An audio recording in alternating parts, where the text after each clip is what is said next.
Mr. Chair, I just wish to remind our resource speaker that I think there were 3 members of the committee who have been delving on this question, and repeatedly, Attorney Roque stated that he is lawyering for Cassandra Ong.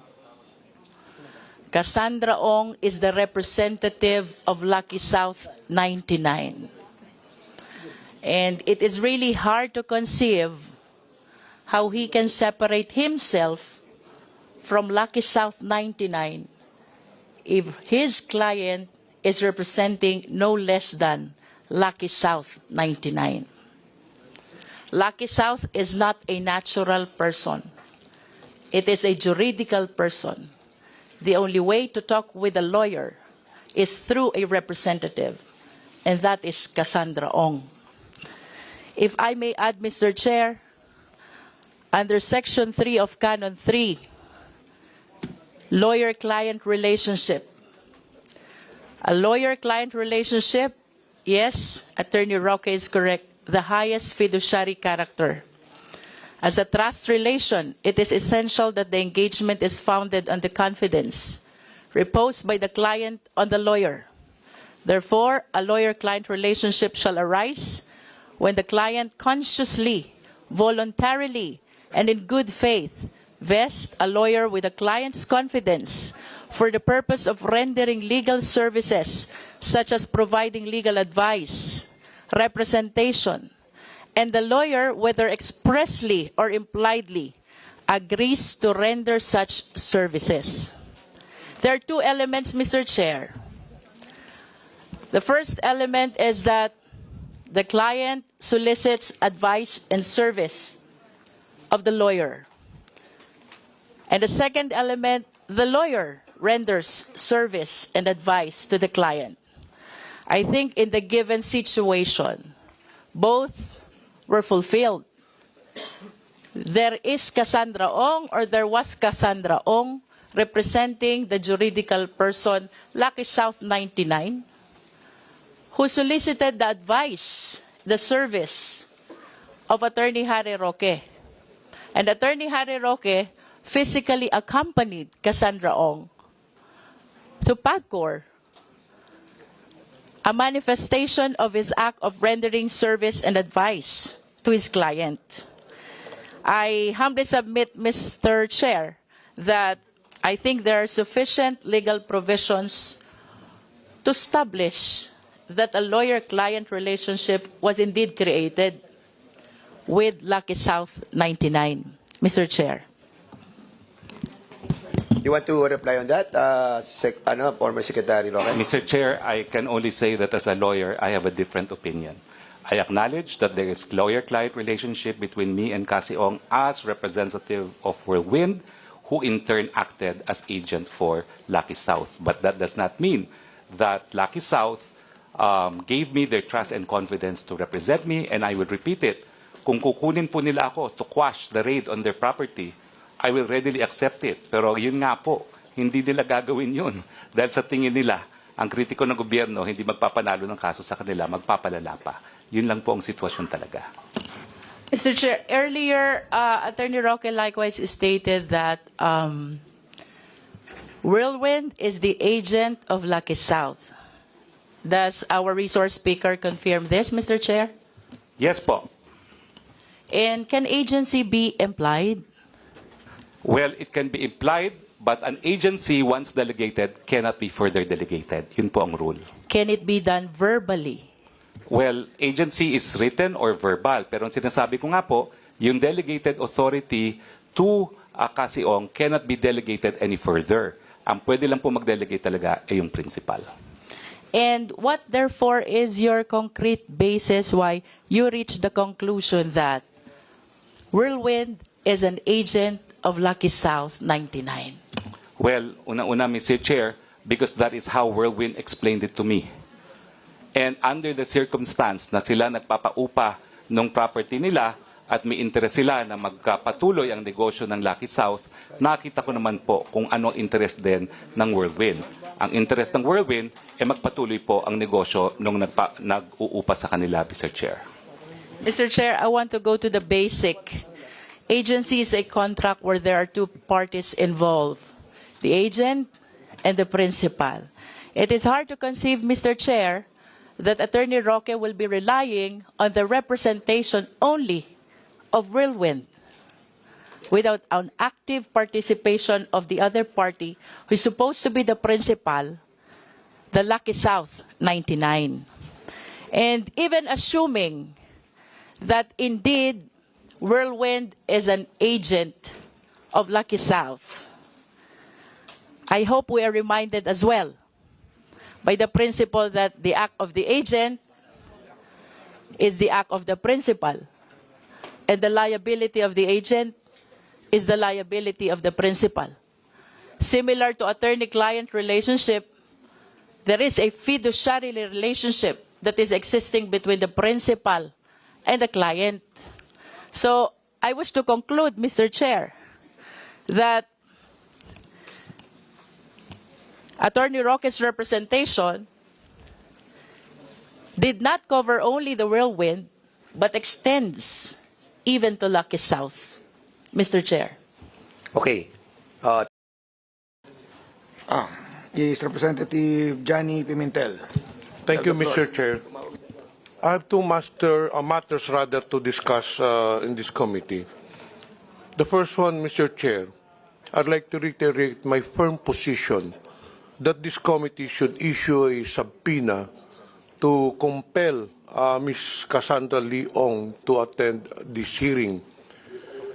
I have in my possession documents submitted by the Bureau of Immigration showing that Ms. Cassandra Leong has been going in and out of the country since 2008. So that would mean that Ms. Leong has been conducting business activities in the country for the past 16 years. And if you will recall, a month ago, the authorities raided the Pogo compound in Pampanga, and it was found out that there were traces of evidence that Ms. Leong owned or resided in one of these buildings. So therefore, Mr. Our Chair, I would surmise that this Ms. Leong occupies a very high position in the hierarchy of these illegal Pogos. So that, Mr. Chair, it is imperative that we compel Ms. Leong to attend this by issuing a subpoena. Yun po ang isang matter that I would like to discuss. Now, the second matter that I'd like to discuss, Mr. Chair, is with regards to the recent reports that two Chinese nationals were apprehended in Baguio City, and supposedly these two Chinese nationals are persons of interest regarding exactly the matter of this hearing. So may I know from Yusek Gilbert Cruz, kung kayo po ba nag-conduct ng raid and apprehension dun sa Baguio? Wait, for a while. Congressman, Yes, I Vice brought the Chairperson. Wait. Vice Chairman Pimentel, I think you have a first motion. No, it was not a motion. It was a manifestation? It was a recommendation because we cannot pass this subpoena or contempt order without the quorum. Yeah, we have a quorum. We do? Yeah, we do have a quorum. We do have a quorum. Then, Mr. Chair, let me go back to my first matter. Yes, I move that we issue a subpoena to Ms. Leong, or rather, to make it more purpose, I move to cite for contempt Ms. Leong. Okay. Before we act on the motion of Vice Chairperson Johnny Pimentel, the Chair would like to recognize first Congressman Chairman Paduano. Go ahead. Thank you, Mr. Chairman. Just to clarify our internal rules and protocols with regards to contempt, we cannot contempt, in my own personal understanding of our rules, Mr. Chairman, we cannot contempt an resource speaker without first issuing a subpoena at testificandum. So we should practice, we should be strict on giving due process. But of course, a question of not attending hearing without legal excuse, that will be the violation later. And that will be the basis for us to cite Ong if he will not be present in the next hearing. If we move and vote in favor of the motion of the Congressman Pimentel with regards to issuance of subpoena to Ms. Ong. No, we have invited Cassandra Leong twice, and in accordance with our rules and the practice of this House is on the third time that we have invited the resource persons without any explanation, a show cause order will be in order. So, Mr. Chair, so I think the subpoena is the proper order that this committee should issue to her. So if it will be okay with the Vice Chairman let Pimentel. me, Sige, go ahead. so that everyone will be clarified, Mr. Chair. Under Section 11 of our House rules, the committee may punish any person for contempt by a vote of 2/3 of the members present, there being a quorum. The following shall be grounds. 1. Refusal without legal excuse to obey summons. It is very clear we have already issued 2 invitations to Ms. Leong, and she did not even reply. There is no legal excuse, and this falls within Section A of Section 11. So bakit pa natin patatagalin ito? We will know very well, kahit mag-issue pa tayo ng show cause order yan, kahit 3 show cause order pang-issue natin, hindi sisipot yung si Leong. Yes, Why we have to go to the long route when we can issue already to cite her for contempt? Very clear na naman po sa Section 11. We Section understand A. the emotion of Yes. the next governor. Kasi, Mr. But Chair, for the information of itong Vice... si Wait, Mr. Vice Chairman. For the information of the Vice Chairperson, the reason why we need to issue a subpoena order first because we don't have a 2/3 members who are present today. Okay, But if that is the pleasure of the body, Mr. Chair, Yes. then I withdraw my motion, and instead I Subpoena. offer a motion. I move that we issue subpoena to Yes. Ms. Cassandra Leong. So Yeah, move, Mr. yeah, okay. Chair. So there's a motion by Vice Chairman Johnny Pimentel to issue a subpoena to Miss Cassandra Leong. Is there a second motion? I second the motion. There's a second motion. Any objection? Hearing none, the said motion is now approved. Okay. Can I proceed, Mr. Chair? Because I have 2 matters. I said I have 2 matters. Wait first. I think the Mr. Chair, I would like to thank Representative Flores because we switched. you switch. Time And slot. also with Congressman Bosita? Bosita will be the first interpellator. Minority. And then the majority. So if Pero he I will... was the one who was recognized. Wait. If you will allow, Congressman Bosita will allow it to be, for you to be the first interpellator, then I will Okay, no problem. recognize you. Okay, Congressman, Vice Chairman, Thank Johnny you, Pimentel, you are now Congressman recognized. Busita. I'm adamant because I have another hearing sa legislative franchise at 1 p.m. and there is a very important matter to approve. Now anyway, my second matter, I'll just be very brief. Again, sa Again, may Villar I reiterate Mayroon my sa Villar. previous question to Yusek Gilbert Cruz, whether yung grupo ba ninyo ang nag-apprehend doon sa 2 Chinese nationals in Baguio? Yes, Your Honor. It's with the Bureau of Immigration and regional offices of Cordillera, CIDG, and the Anti-Cybercrime Group of Cordillera. Mr. Chair, pero kayo pong lead agency noon, ano? Yes, sir. Okay, can you, for clarification purposes, sino po ba itong na nahuli ninyo doon? Yung dalawang... wait, sir. I'll just get my records.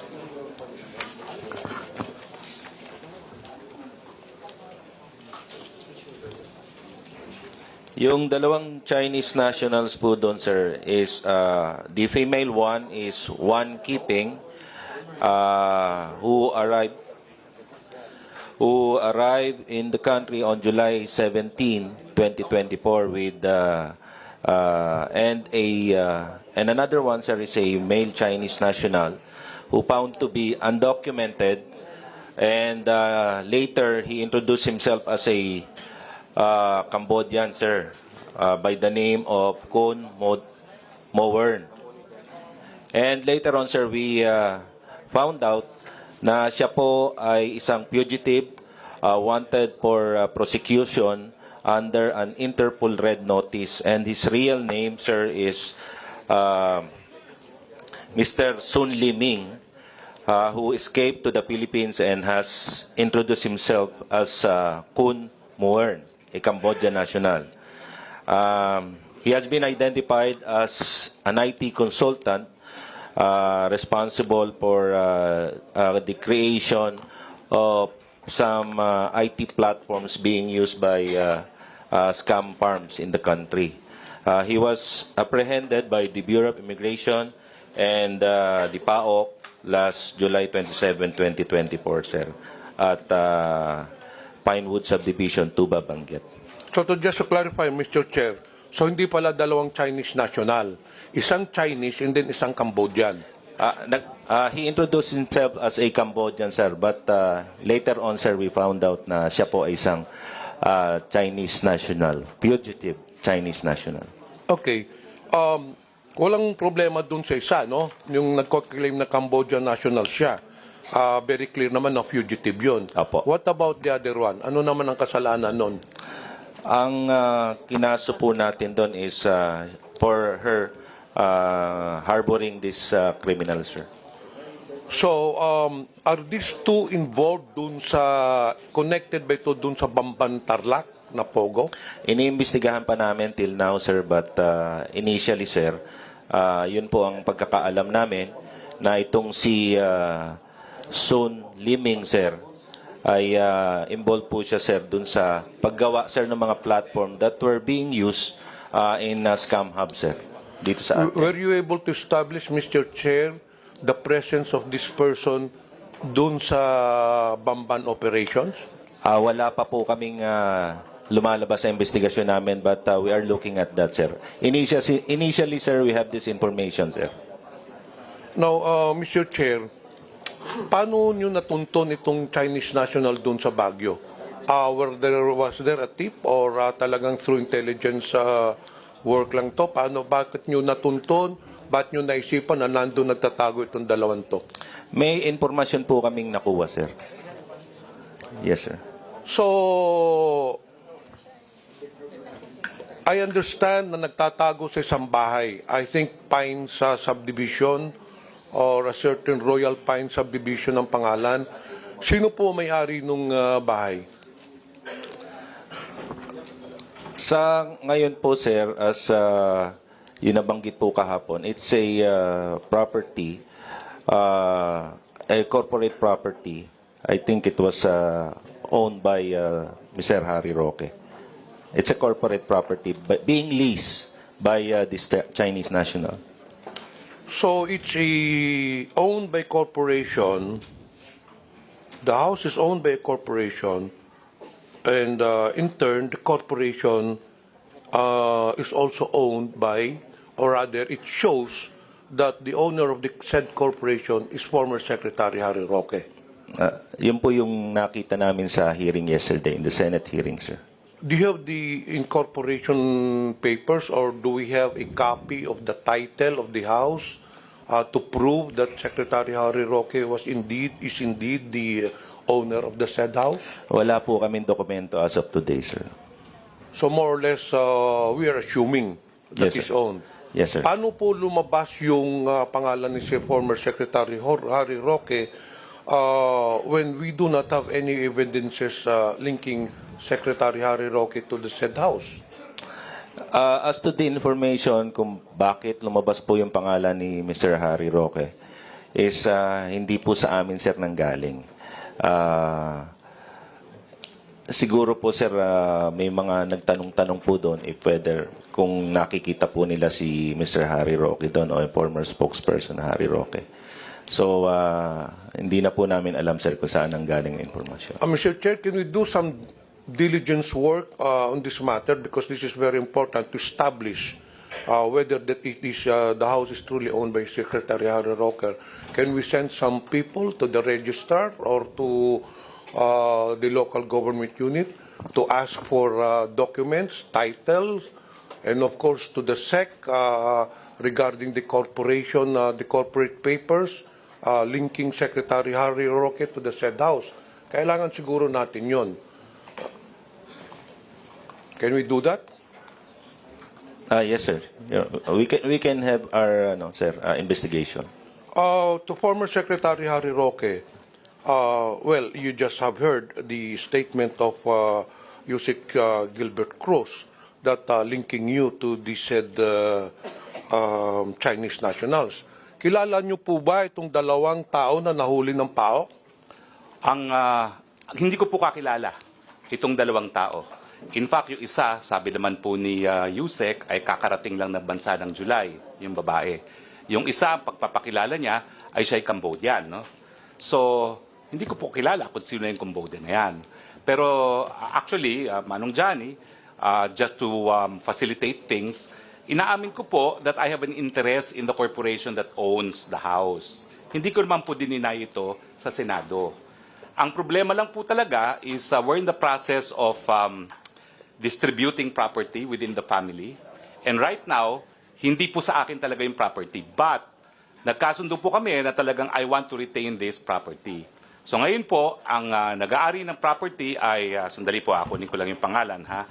At, So, former Secretary Harry Roque, you admit that you have an interest in this house I by have an virtue of po. the corporation owning this house. yes po, ang may registered owner po nito is Page 2, Lot 37, Pinewood Holdings Incorporated. In turn, it is owned by a holding corporation called Biancham. Now, ang totoo po nito, I will have no more interest in Biancham, according to our organization, but I will have full interest in PH2 Lot 37 Pinewood Holdings, no, as part of our division, no, within the holding corporation. Pero ang punto po is, meron po kaming contract of lease na ang pumirma po ay isang babae. Ang pangalan po niya ay Yun Wan. At ito po ay dated January 15, 2024. At doon po sa pirmahan ng contract of lease na notaryado, pinresenta po niya ang kanyang passport at require din po siya na magpresenta ng Alien Certificate of Registration para patunay na legal po siya sa Pilipinas. And I would like to submit a copy of this contract of lease to this body. And likewise, I don't think you have a copy of my contract of lease yet, so I will also provide this with to the PAOK. No? So para lang pong malinaw na dahil siya po ay naka-lease, hindi po ako nakaposisyon dito. Sino Pero, po, Mr. Roque, ang pumirma dun sa lease, contract of lease? ang pumirma po ay ang aking may bahay na si Myla Roque po. So you are aware of this contract of lease? I'm aware of this contract of lease with this woman po. No? At ako nga po ang nagsabi na... But you have never met this person? I've met her po. So... I met her. In Kasi fact, kanina po, Mr. Roque, when I asked you, sabi niyo po, hindi niyo kilala. hindi po, yung that lalaki you're, po. Yung but lalaki now na you're Cambodian. telling this committee na na-meet mo man pala yung Yung lessor. Leslie po. Yung Leslie. Yung Leslie po. Na-meet Oo. ko. In fact, hindi ko lang po na-meet. May isang beses pa na nag-lunch kami sa Los Angeles. No? So, wala naman po akong kaduda-duda na siya ay lehitimo. Siya ay extensively traveled at meron naman siyang ACR. Sa katunayan, she wants to be in complete compliance with the law. Kaya po ngayon, nung napaso ang kanyang ACR, umalis siya ng bansa at ang sabi niya sa akin, she's in the process of renewing her ACR. Pero ang tingin ko naging problema po rito ay itong babaeng ito na may Alien Certificate of Registration at merong passport, ang nakalagay po sa kanya single. So ngayon po, nagtataka ako kung ano talaga ang relasyon nila doon sa lalaki na nahanap sa aking bahay. No? At nung nahanap nga po yung lalaki sa aking bahay, ito nga pong si Ana, no? Ang tawag ko sa kanya Ana kasi yun yung American name niya, hinanap ko. At sabi ko, sino yan? well, yun nga po, lumalabas na yung Cambodian pala ay isang partner niya, pero ang hindi ko naman alam, hindi sila kasal, ewan ko talaga kung talaga siya yung nananatili doon, pero meron po akong katiwala doon. Kasi po, natakot ako na kapag pinaupahan ko sa Chino, sorry po for the derogatory word. Minsan po kasi nung ako'y nasa gobyerno, nagreklamo sa akin yung mga residente na isang subdivision sa Parañaque, trinifer ko sa OIC na NBI, at ginagamit daw ang isang residential house bilang pogo.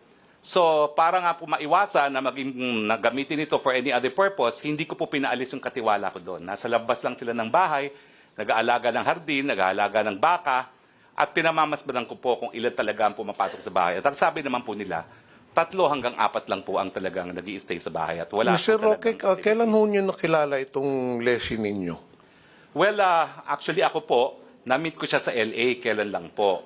Tapos na-meet ko rin siya nung simula Wait. po, no? Mr. Chair, na-meet mo yung lessee, nasa LA ka. Ay, hindi po. Nag-lunch kami sa LA. Okay. Nag-lunch po kami sa LA. When you met this person, this lessee, meron ng existing contract of lease o wala pa? Meron na po. Kaya ako po siya kakilala. Kailan po nag-start yung contract of lease ninyo, Ang Mr. date Chair? po dito ay January 15, 2024 po itong hawak kong contract of lease. So prior to the signing of the lease contract, you never knew this person? Yung lalaki po. Pero yung babae, kilala ko na rin. Matagal na mukhang kilala to. Kakilala ko na rin po yung babae. Pero ang contract of lease po niya is January 15, 2024. January 2024 yung contract of lease. So kailan na ho nyo nakilala itong taon to? Hindi naman po matagal, kailan lang din po. Hindi ko lang po maalala talaga kung kailan. Pero kasi matagal na nilang gusto i-lease yung property.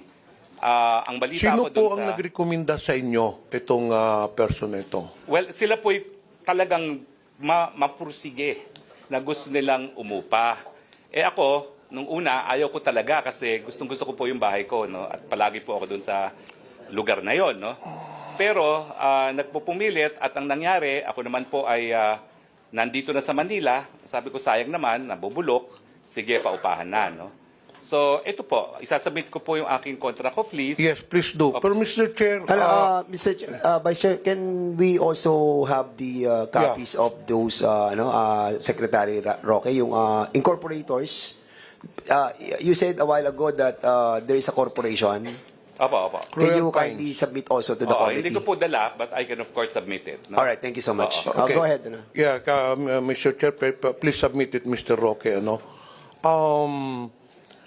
So it has been established, Mr. Chair, as per, of course, the admission of Mr. Roque, that he truly owns the house, no? Kasi hindi ka naman magpapalis. You're the one who signed the contract of lease. Well, we have Yung an wife interest mo, in the ikaw corporation po. nagpirma. Yung wife ko po, But hindi you ko po already tinatanggi admitted, naman yan, no? you already admitted earlier that hindi ko by naman po- virtue of your owning the corporation Yes po. which owned the house, so literally, kayo po may-ari nun. Now, Well, my the question corporation, is, Mr. Roque, since kayo naman ang may-ari nun, pinupuntahan din naman ninyo yon. I'm very sure, according to Mr. Cruz, dun sa mga neighborhood, nakikita po yung presence ninyo. Did you not do any due diligence getting the background of this lessee?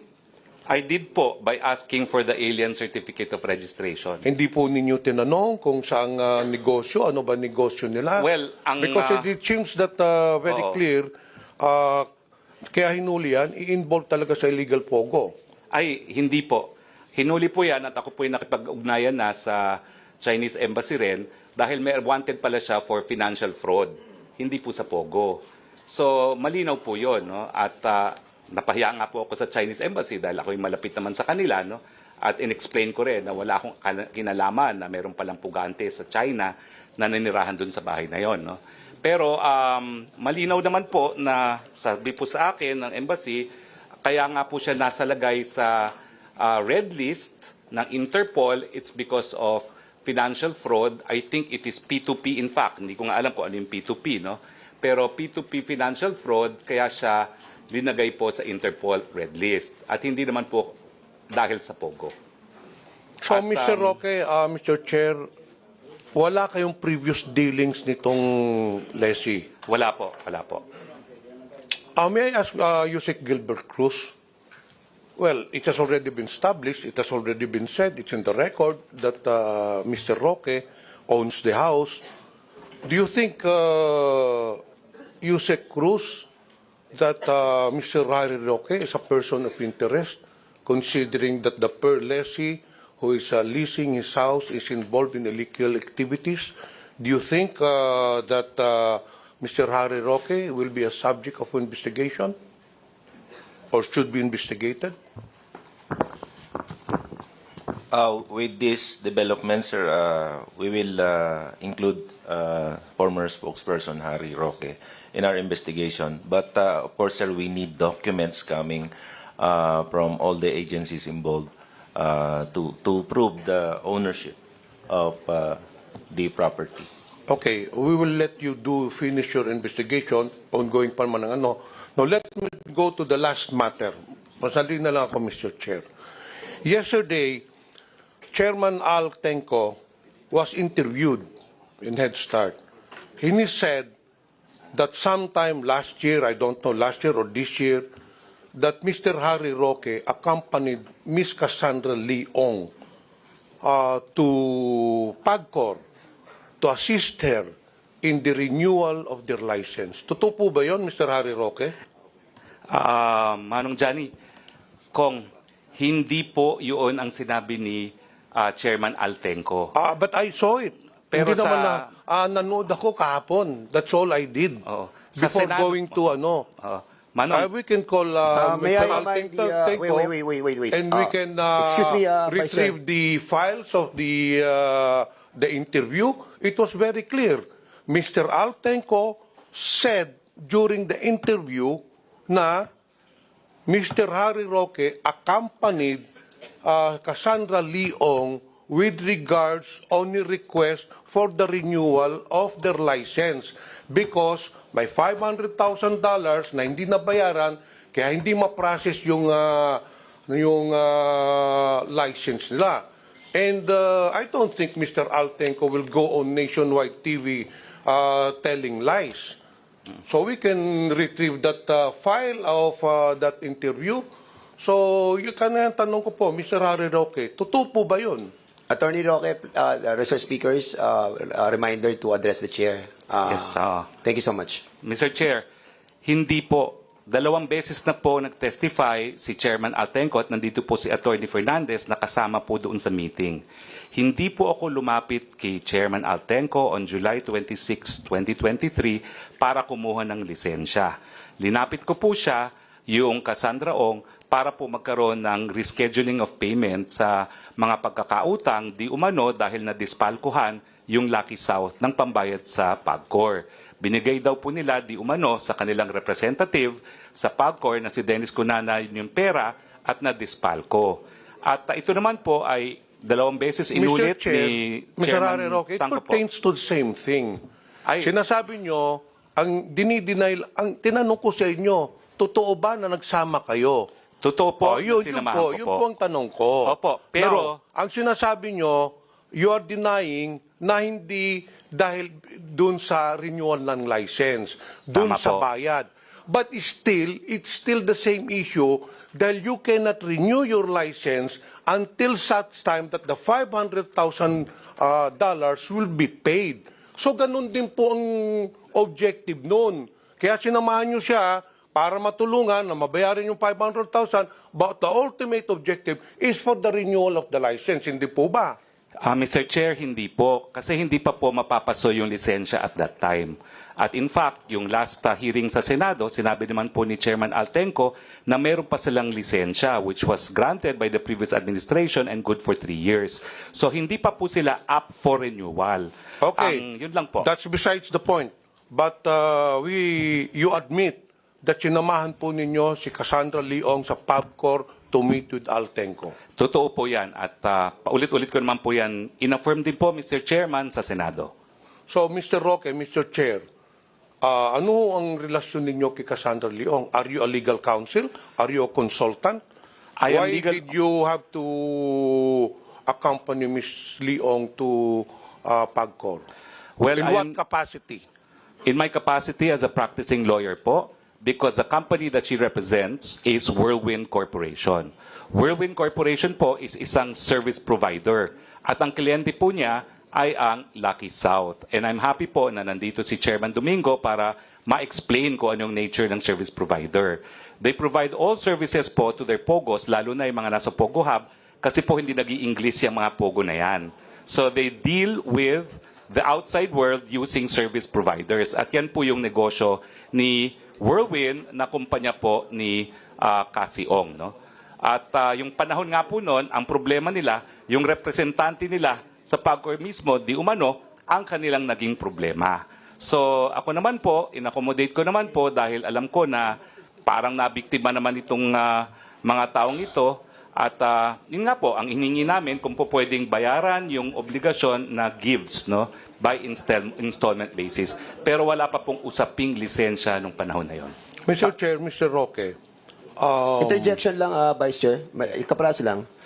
Just wanted to find out the Whirlwind Corporation is a Whirlwind Corporation is a realty development corporation. Am I correct? Tama po yan, Mr. Chair. At kaya po ako unang nakilala yan matapos ang eleksyon, ang nagpakalala po sa akin, sila daw ay mag-i-invest sa mga renewable energy projects. Pero, former Secretary Roque, hindi sila nagpo-provide. No service provide. Hindi sila service provider, in other words. Kasi dito ata sa incorporation nila, it's all about realty development. So, I was confused kung nagpo-provide sila ng service, Whirlwind. Apo. Well, again, apo. Nagpo-provide sila sa... Wait, sandali ha. Because in accordance with the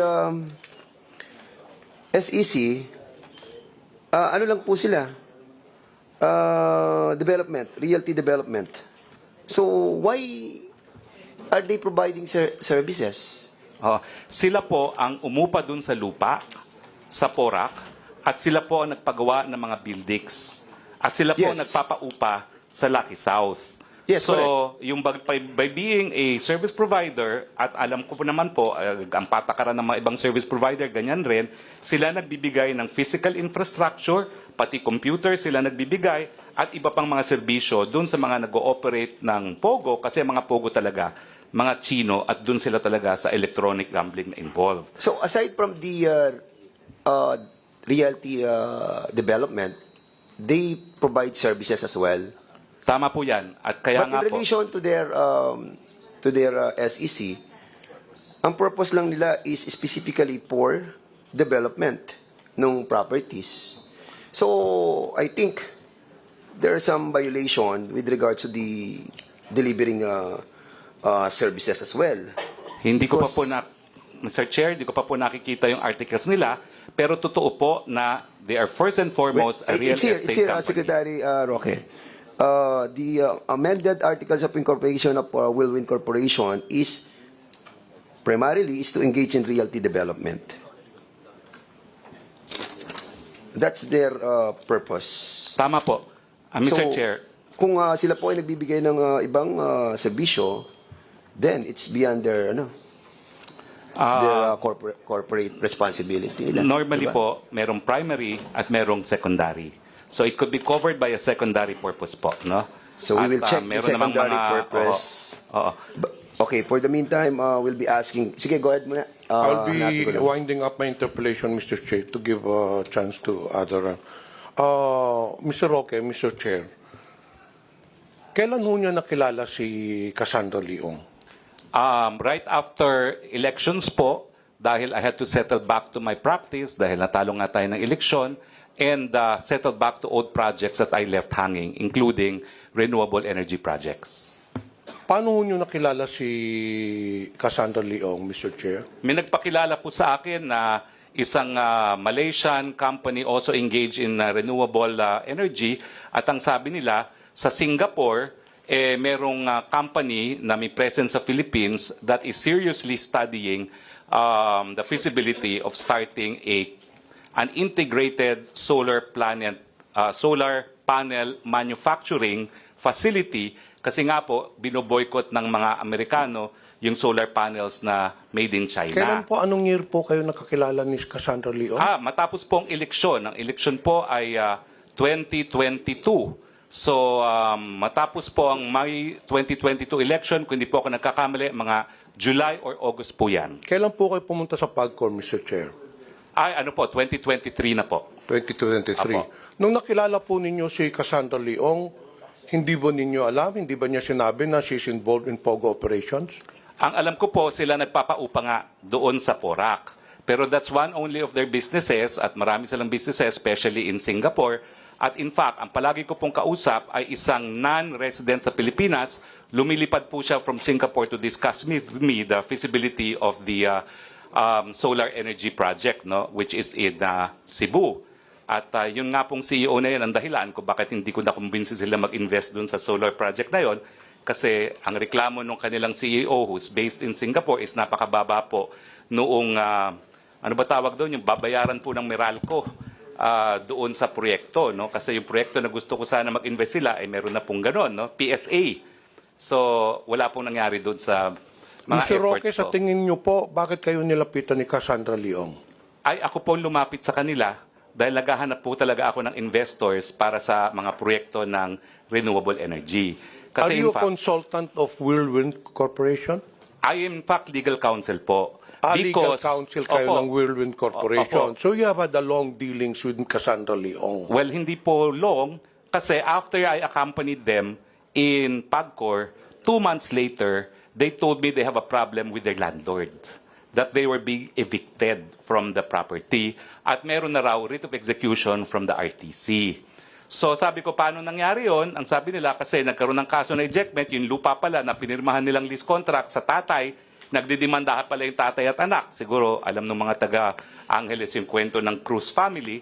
At ang nangyari, yung mga anak na registered owners, dinimanda sila ng ejectment, pero yung tatay hindi naman binigay sa kanila yung mga papeles, itinago, kaya umabot na sa punto na nagkaroon ng writ of execution at dun sa kaso, may mga abogado na hindi naman nila inauthorize. Mr. Chair, last question, Mr. Roque. Magkakilala ba itong dalawang Chinese national at saka si Cassandra Leong? Hindi po. As far as I know, hindi po sila magkakilala at yan nga po ang aking ine-emphasize. Wala pong links at all itong request ng China sa Interpol to apprehend this Chinese fugitive with the issue of POGOs in the Philippines. Mr. Roque, Mr. Chair, I'm just curious kasi, for the past several months, medyo mainit talaga ng Pogo, and it seems your name always crops up. Una yung kay Cassandra Leong, your name was involved. Then itong pangalawa, itong sa raid ng bahay mo, your name again is involved. So, hindi po natin maalis sa madlang publiko at dito sa komitiba that you might be involved in these illegal activities. Hindi po tama yon, and I don't think there's any basis for saying that. Dahil sabihin na po natin na ako yung nag-aabogado, ang pag-aabogado po is not a basis for criminal liability unless you perform illegal acts. And then And not only that, Mr. Roque, may nakitang papeles, dokumente doon, signed by you when you're still the secretary during the previous administration, doon sa ni-raid sa Bambam or Porac, I think. Opo, salamat po at gusto ko pong explain yan. So on 2 occasions, your name was involved in these illegal activities. Matapos po na kunin akong abogado ng Whirlwind at isasubmit ko po ngayon sa komite yung aking formal entry of appearance sa 3 hukuman, sa Municipal Trial Court Porac, Pampanga, sa RTC 114 Angeles City at saka sa Court of Appeals sa ngalan ng Whirlwind. Yung unang-unang ginawa po namin itong ad cautelan motion to quash or recall writ of execution na inisyu ng Angeles City, Pampanga. Nanaig po kami dito. So it was a minor victory na na-prevent namin yung ejectment.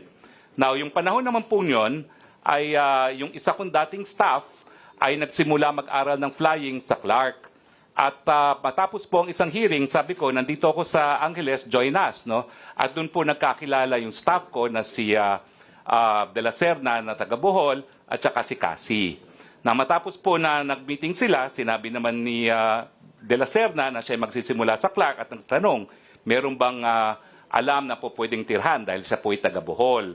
At ang alam ko po, ang sabi ni Cassie, pwede naman, meron kaming tirahan doon, kaya lang temporary lang kasi nga, depende kung ano mangyari doon sa kaso ng execution. Kaya po, nandoon siya doon sa premises, pero doon po siya sa tirahan. Hiwalay po yung tirahan doon sa lugar kung saan ginagawa yung negosyo. Yun lang po yun. Thank you, Mr. Chair. I have no further questions. I'll just await the result of the investigation of PAOK.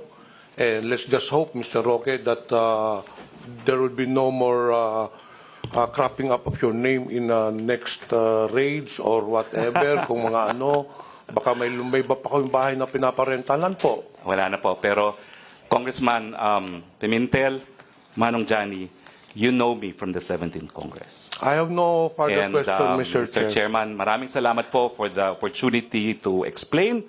And of course, I'd like to thank you for this privilege to come back to what I consider as my home, the House of Representatives. Maraming Yes, but before I recognize Congresswoman Luistro, the chair would like to acknowledge the presence of the lone district congresswoman of San Jose del Monte City, Representative Florida Rida Robes. Okay na yan. Ma'am, you are now recognized. Thank you, Mr. Chair. With all due respect to Attorney Harry Roque, I always yield to your legal expertise. However, Attorney Roque, this is one of the occasions when my knowledge in law became gray. So I wish to ask once more for the record. With all due respect, kayo po ba ay abogado ng Lucky South 99? Hindi po, wala po akong attorney-client relationship sa kahit sino na shareholder or officer ng Lucky Star.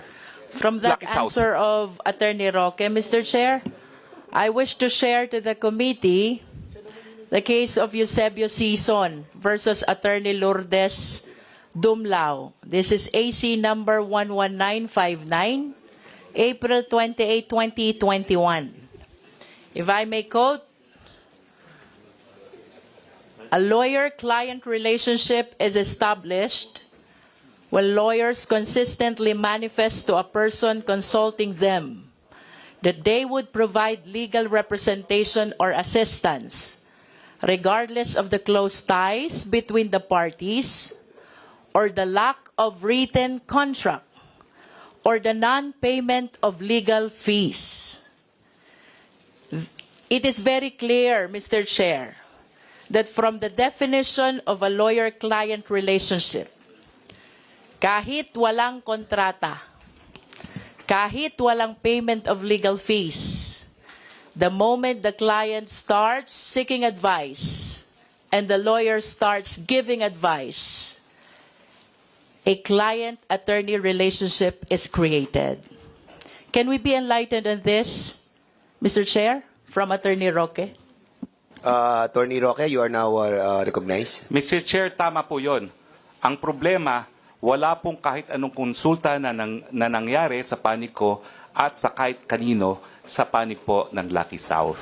Kaya miski wala pong bayad, wala pong kontrata, wala rin po kaming komunikasyon. Dahil ang komunikasyon ko po, lahat po yan ay kay Cassie Ong lamang. I understand, Mr. Chair, that the statement of Attorney Roque, he was never consulted by Lucky South 99. But he has been repeating a while ago that Cassandra Leong is the representative of Lucky South 99. Is it not that the consultations made by Representative Ong with Attorney Roque, the consultations as well that was made by Lucky South 99 with Attorney Roque, Mr. Chair? Mr. Chair, gaya na aking sinabi po kanina, ang aking attorney-client relationship ay kay Cassandra Ong at kay Whirlwind dahil sila po ay umakto bilang ahente ng Lucky South pero hindi ko po naging kliyente ang Lucky South. Para po siguro malinaw, it is an instance where both Whirlwind and Lucky South will benefit kung magtutuloy ang negosyo ng Lucky South. Kasi kung wala naman po Lucky South, useless yung pinatayong premises ng Whirlwind. At kung wala naman ang Whirlwind, wala ring uupahan ang Lucky South. Pero pagdating po sa attorney-client relationship, dapat meron man lang komunikasyon sa panig ng abogado at ng kliyente whether or not there is a written agreement, whether or not there is bayad. Pero wala po talagang ganon dahil limited lang ako kay Cassie Ong. Mr. Chair, I just wish to remind our resource speaker that I think there were 3 members of the committee who have been delving on this question, and repeatedly, Attorney Roque stated that he is lawyering for Cassandra Ong. Cassandra Ong is the representative of Lucky South 99. And it is really hard to conceive how he can separate himself from Lucky South 99 if his client is representing no less than Lucky South 99. Lucky South is not a natural person. It is a juridical person. The only way to talk with a lawyer is through a representative, and that is Cassandra Ong. If I may add, Mr. Chair, under Section 3 of Canon 3, lawyer-client relationship. A lawyer-client relationship, yes, Attorney Roque is correct, the highest fiduciary character. As a trust relation, it is essential that the engagement is founded on the confidence reposed by the client on the lawyer.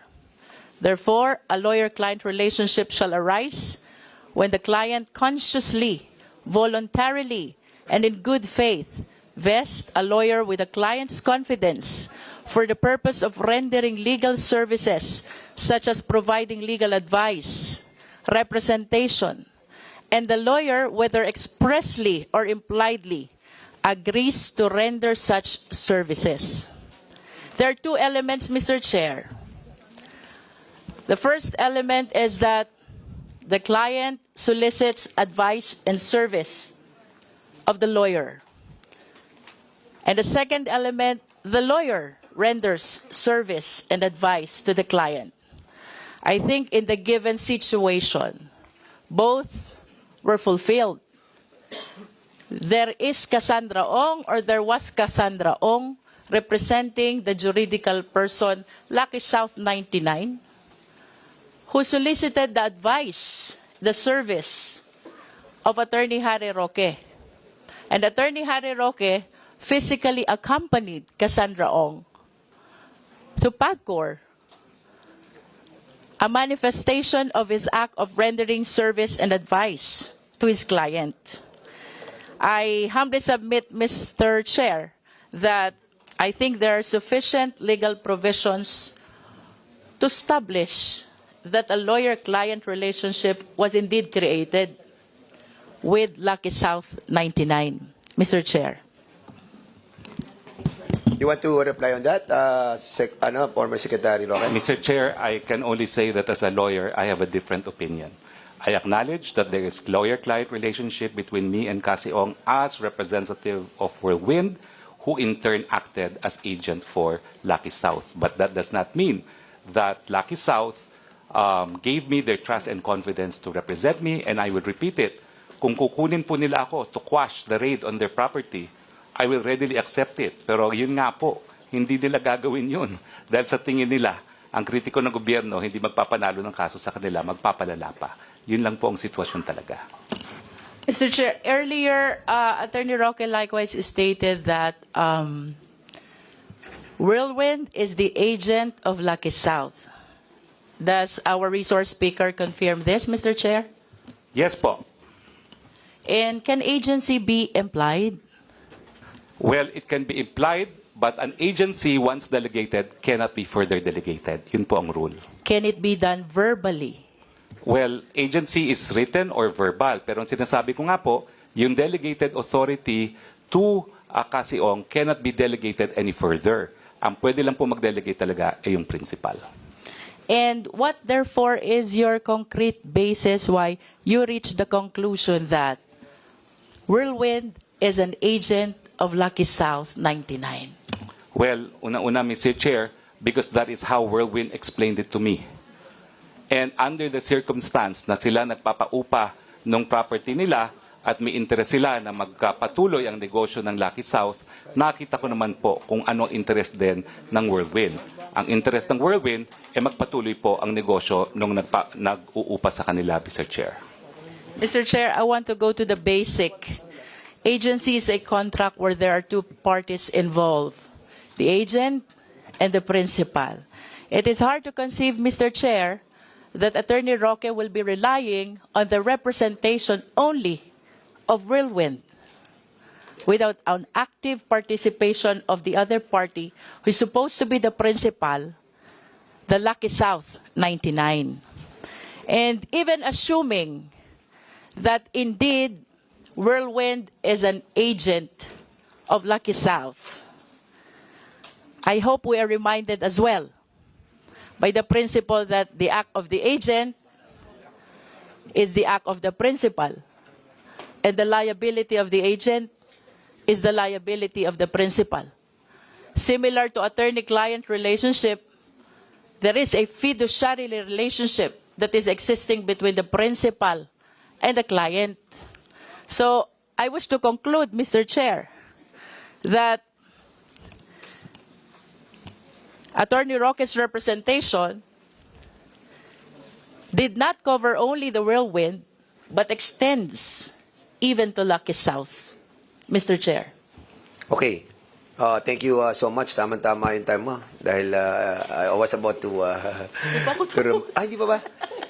I was about to remind you that your time is up. So there is an extension. Yes, Another Mr. Chair. extension for you, Congresswoman Luis Tro. Go Yes, ahead. Mr. Chair. I just wish to confirm from the committee, Mr. Chair, if the Bureau of Immigration, the DOLE, and the BIR complied already with our request for submission of records of foreign nationals who were issued working visa.